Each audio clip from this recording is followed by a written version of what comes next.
Hello, Sagittarius, Sun, Moon, Rising, and Venus signs. Kamusta kayo? Sana po'y nasa mabuti kayong kalagayan. Welcome back po sa Star Tarot.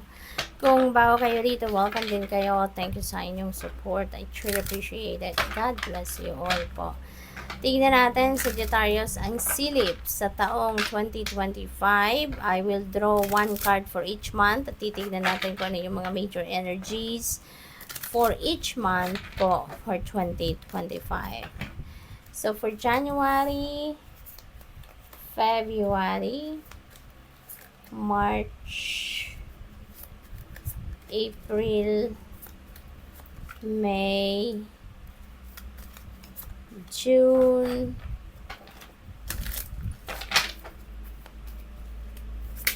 July, August, September, October, November, and December.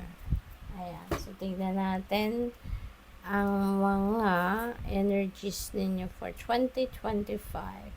For January, Sag, we have 8 of Swords. Ayan. So, mukhang ang iba sa inyo dito siguro, masyado kayong naaapektuhan ng mga komento ng mga tao sa paligid ninyo. No? Feeling ko dito sa Sagittarius, siguro at some point, very successful na kayo.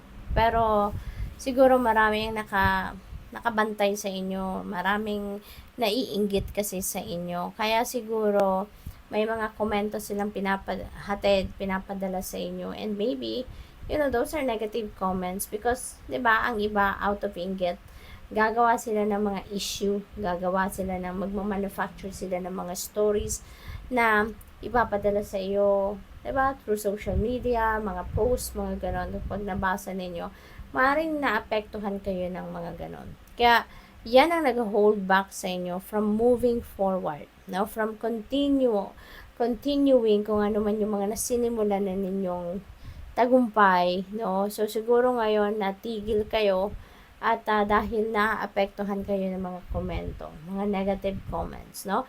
But, Sag, always remember, no? Always remember, don't get affected by those negative comments ng ibang tao. Lalo-lalo na about sa iyo. Kasi, kayo lang ang tanging nakakaalam. Always remember that. Higit kanino man, kayo lang ang tanging nakakaalam kung ano ang kaya ninyong gawin, kung ano yung mga talents, skills, and gifts, and capabilities ninyo. Diba? Kayo lang ang tanging nakakaalam kung ano kayo, kung sino kayo. Diba? Ano mga qualities ninyo. Walang ibang nakakaalam yan. Kaya walang karapatan ng ibang tao na magkomento sa'yo ng kung ano-ano dahil hindi kayo nila kilala. No? Maybe they know you, they know your name, saan kayo nakatira, ng trabaho ninyo. Diba? Ano yung mga recent ninyong accomplishments, no, kung ano lang yung panlabas, yun lang ang maaring nakikita nila, yun lang ang alam nila tungkol sa'yo. But wag mong isipin na pati yung kalooban mo napasok na nila. Kasi, kayo lang ang tanging nakakakilala sa inyong sarili. Kaya don't get intimidated. Huwag kayong papaapekto sa mga taong ito, no? Ng mga nagko-komento na kung ano-ano sa'yo. Lalo-lalo na kung mga negative comments. Okay? So, don't hold back. Okay? Wag mong bigyan ng katuwaan, no? Or wag mong bigyan ng kasiyahan ang mga taong yon by holding you back, no? Yung gano'n. Yung parang kinokontrol nila kayo. O wag mong hayaan na kontrol nila kayo kasi you have your own decisions, 'di ba?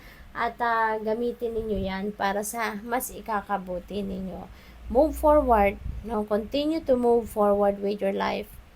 Gamitin ninyo yung mga negative comments ng mga tao sa'yo as an inspiration or motivation para mas lalo pa ninyong sipagan, lalo pa ninyong galingan ang mga ginagawa ninyo. Ang mga tagumpay ninyo, ipagpatuloy nyo yan. Kung nagtagumpay na kayo sa buhay ninyo, minsan magagawa nyo ulit yan. Kaya wag ninyong hayaan na kontrolin kayo ng ibang tao. No? Wag ninyong pigilan ang inyong sarili because marami pa kayong magagawa. Marami pang tagumpay ang makakamit ninyo sa buhay. Okay? We have February, death energy. This is such a beautiful energy kasi definitely you're going to change your life dito. Babaguhin mo na ang buhay mo rito. Parang i-overhaul mo ang buhay mo dito. You're going to clean up your life. Kung ano man yung mga bagay, sitwasyon, katulad ng mga nagko-komentaryo sa inyo, katulad ng mga bashers ninyo siguro, yung mga yan, mapag-iisipan mo at mapagdidesisyonan mo na it's about time to let them go sa buhay ninyo.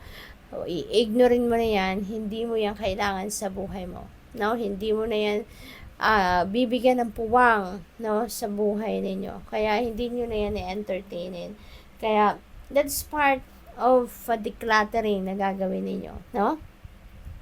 Lilinisin ninyo dito ang buhay ninyo. Kahit mga bagay-bagay, tao, sitwasyon, anything that doesn't serve your highest good, you're going to leave that behind you. Aalisin mo na yan sa buhay mo, which is a really beautiful decision. So, dito, transformation. No, this is a massive transformation about to happen sa buhay ninyo towards kung ano ang ikakabuti ninyo. So, napakagandang pagbabago. Sometime in March, this is a decision making na kinakaharap ninyo. Maring sa mga ginawa ninyong yun, mayroon kayo rito sigurong isang bagay na maaring nahihirapan kayong pagdesisyonan, no? This could be something that you want to let go, pero maybe yung isip at ang puso ninyo hindi nag-agree with each other. Gusto nyong i-let go, pero maybe nag-hold back ang puso ninyo. Baka yung puso ninyo gusto niyang i-let go, ang bagay na yan or tao na yan, pero yung isip ninyo parang, teka lang, parang ganon, no? So, maaaring may internal conflict dito kayo, Sagittarius, no? Sometime in March. So, in April, 9 of Wands. Ayan, defensive energy si Sagittarius. You're being defensive. So, siguro hindi pa rin natatapos yun, Maaaring hindi ka tinatantanan ng mga bully sa paligid ninyo. Pero, laban lang. Kung isipin ninyong mabuti, choose your battles, okay? Tignan ninyong maigi, Sagittarius, ang inyong sitwasyon. If you feel like kailangan mong harapin sila, if you feel like kailangan mong labanan sila, then go for it. Okay? Use your own judgment and discernment dito. Tignan ninyong maigi ang sitwasyon. Kung ano ang nararapat gawin, then go for it. Okay? What else? We have 6 of Swords, and this is moving on energy. This is really beautiful, Sagittarius, no? Mag-move on na kayo sa buhay. You're going to, siguro may mga realizations dito na kung ano ang nararapat ninyong gawin, no? Para maiwasan nyo na ito.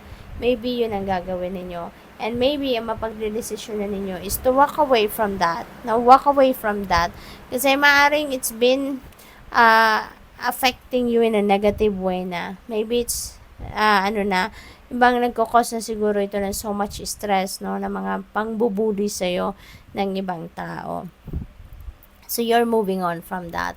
Iiwasan mo na to. Maybe, ang iba sa inyo dito magre-relocate. You're going to transfer ng trabaho. You're going to transfer tirahan, yung mga ganon, no? But this is a good move, no? This is a good move na iwasan mo na sila. Iwasan mo na ang mga sitwasyon na ito na hindi nakakatulong sa'yo. Okay? Bumuhos ang ulan, napakalakas, kaya sana po na marinig pa rin ninyo ng malinaw, no? Ang sasabihin ko. So, sometime in June, pagdating ng June, we have 6 of Cups. Maring you're going home, no? Maybe you're going to travel home. Baka uuwi kayo sa kung saan kayo nanggaling, saan kayo lumaki, nasa mga magulang ninyo. Maybe that is your comfort zone, no?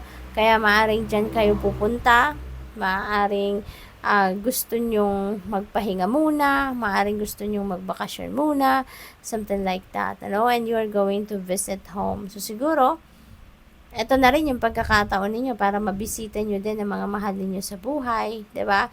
And coming home to your loved ones could be yun ang magiging susi ng inyong pag-heal sa lahat ng mga sitwasyon na yan, mga problema, obstacles sa buhay na naranasan ninyo. So, travel is very imminent with the Six of Cups, no? So, talaga magbabiyahe ang karamihan sa inyo rito.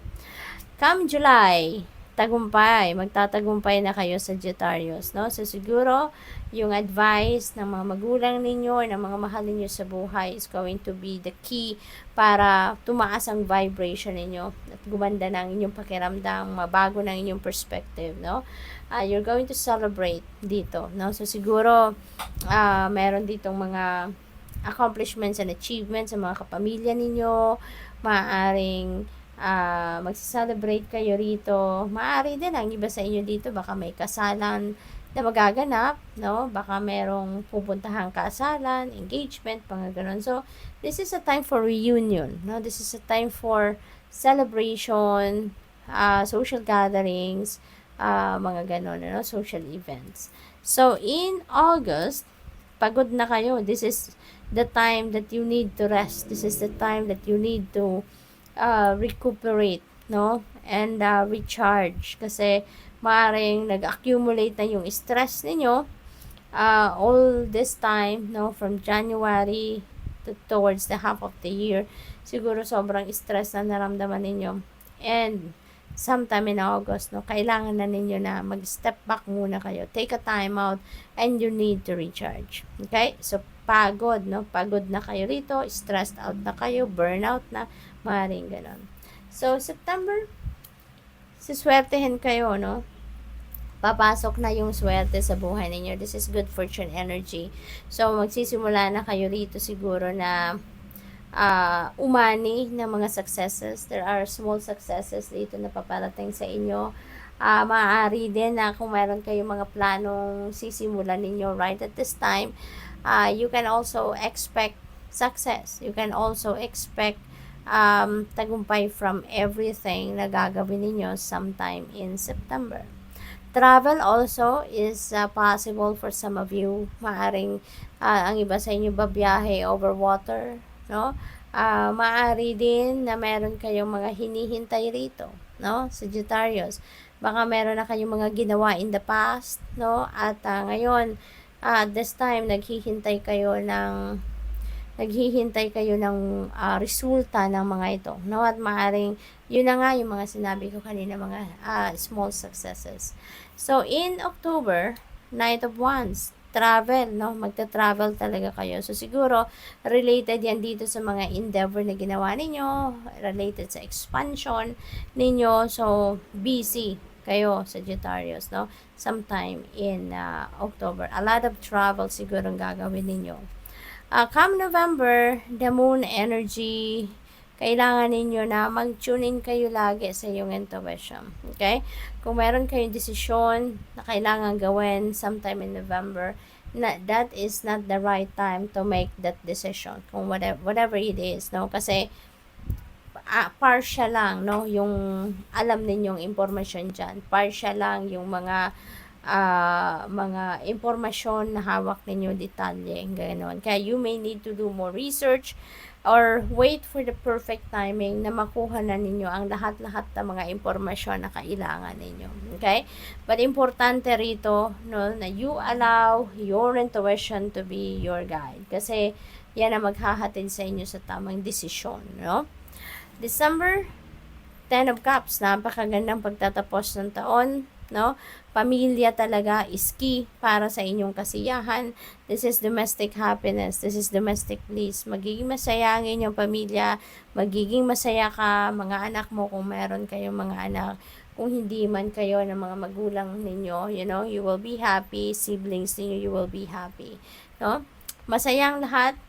There is also material success there sa energy na yan. So, kaya siguro kayo masaya din because even material needs ninyo or material na wants ninyo, maaaring nandyan you already provided that sa inyong pamilya or pati ang bawat isa sa inyo. Masaya kayo na nandiyan dyan, kapiling ninyo ang bawat isa. So, good luck, Saj, and that's all I have for you for the year 2025. Thank you for watching. Love and light. Namaste.